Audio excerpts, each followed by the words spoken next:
बच्चे लॉ के सब्जेक्ट में इतना अच्छा स्कोर क्यों नहीं कर पाते? What is the reason? बहुत सारे बच्चे काफी मेहनत करते हैं, लेकिन स्कोर जितना आप एक्सपेक्ट कर रहे होते हो उस हिसाब से आपको लॉ में स्कोर क्यों नहीं मिलता, इसके बारे में बात करने वाली हूं आज। एंड इस वीडियो में मैं आपको दो चीजें पे फोकस करवाऊंगी। जिन चीजों को अगर आप अभी से, इन दो चीजों पे अगर आप अभी से फोकस करेंगे तो you will be in a very better spot and you will be able to score high in the subject like law, जिसमें बच्चे स्कोर नहीं कर पाते हैं। तो चलिए let's get the video rolling. सबसे पहला रीजन बच्चे एग्जाम में स्कोर क्यों नहीं कर पाते। देखो, एक तो सबसे बड़ी मिस्टेक बच्चे करते हैं वेटेज बेस्ड स्टडी करने का। आई डोंट नो, ये बच्चों के दिमाग में ऐसा एक मिसकंसेप्शन है कि जिन चैप्टर्स का हाई वेटेज है उनको कर लेते हैं, बाकी ये जो छोटे छोटे एक्ट्स हैं इनको छोड़ देते हैं। ऐसा नहीं होता। देखो, आपके पास राइट नाउ अगर आप मे देने वाले हो, आपके पास सफिशिएंट टाइम है। एंड ये जो टाइम है वो सफिशिएंट है हर एक एक्ट को कवर करने के लिए। तो प्लीज प्लीज प्लीज किसी की भी बातों में मत आओ। कई बार बच्चे बोलते हैं अरे वेटेज बेस्ड स्टडी कर ले हो जाएगा। अरे नहीं होगा। अगर आपको अच्छा स्कोर करना है तो आपको हर एक एक्ट को इक्वली अच्छे तरीके से पढ़ना पड़ेगा।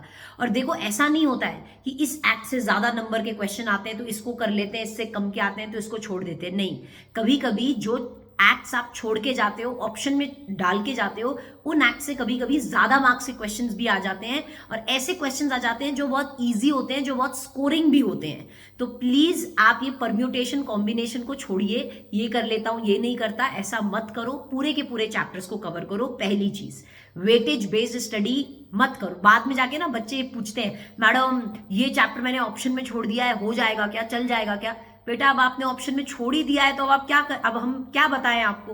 तो सबसे पहले तो आप वेटेज बेस्ड स्टडी ना करें, पहली चीज।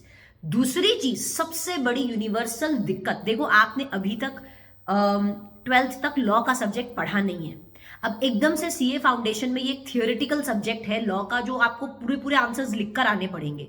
अब आपको प्रॉब्लम आएगी लिखने में। ये दूसरी दिक्कत है जो बच्चे फेस करते हैं, जिसकी वजह से अच्छा स्कोर नहीं कर पाते। कहीं ना कहीं बच्चे कॉन्सेप्ट समझ जाते हैं, लॉ के सेक्शन समझ जाते हैं, लॉ कानून क्या कहना चाह रहा है वो भी समझ जाते हैं, लेकिन उसे पेपर पे उतारना नहीं आता। अब देखो, जो लिख कर आओगे उसी के नंबर मिलेंगे। एग्जामिनर तुम्हें किस बेसिस पे जज करेगा? एग्जामिनर तुम्हें इस बेसिस पे जज करेगा कि तुम अपने एग्जाम शीट में क्या लिख कर आए हो।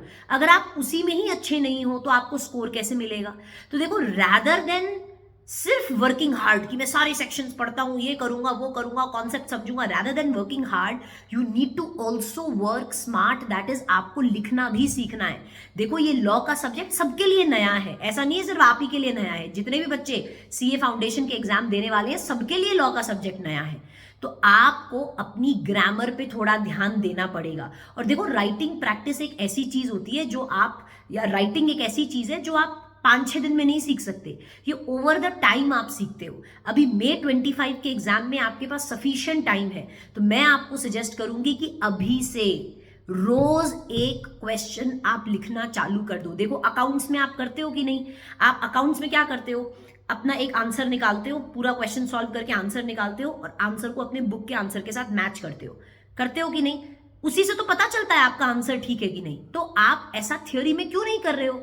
आप एक आंसर लिखो और उस आंसर को इंस्टीट्यूट के आंसर के साथ मैच करके देखो, तो आपको पता चलेगा कहां गलत जा रहे हो। और ये आप सोचोगे कि मैं एंड में कर लूंगा, एंड में नहीं कर पाओगे। एंड में सिर्फ एग्जाम आएंगे।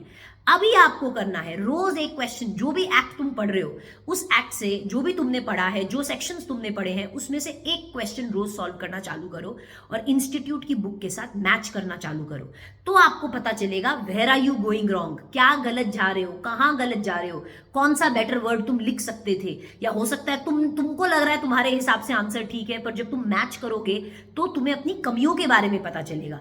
देखो, आपको अपनी स्ट्रेंथ्स तो पता है, पर आपको अपने वीकनेसेस पे भी तो फोकस करना पड़ेगा। अब वीकनेस पता भी तो होनी चाहिए, तो जब मैच करोगे तो ही तो वीकनेस पता चलेगी। तो ये दो चीजें अगर आपने इंप्रूव कर ली ना, दैट इज सारे चैप्टर्स, सारे एक्ट्स को कवर करो और रोज एक क्वेश्चन को लिख कर देखो, तो देखो आपके एग्जाम तक आप 90 क्वेश्चन तक लिख के देख लोगे। और अगर आपने ये कर लिया तो आई कैन गारंटी यू कि आपका स्कोर अच्छा ही होगा और आप अच्छा स्कोर करोगे if you follow these 2 simple tricks that I have told you. Please इसे अपने स्केड्यूल में डालिए, टाइम टेबल बनाइए। जब आप टाइम टेबल बनाएं तो इन 2 चीजों को इंक्लूड करें। बाकी मैं तो हूं यहां पे आपको गाइड करने के लिए। पढ़ते रहिए, मेहनत को करते रहिए और कमेंट सेक्शन में मुझे बताइए कि सीए फाउंडेशन लॉ के लिए आपको और किस तरीके की वीडियोस गाइडेंस मेरे से चाहिए ताकि मैं आपकी मैक्सिमम हेल्प कर सकूं। चलिए, all right, have a good day, till then see you.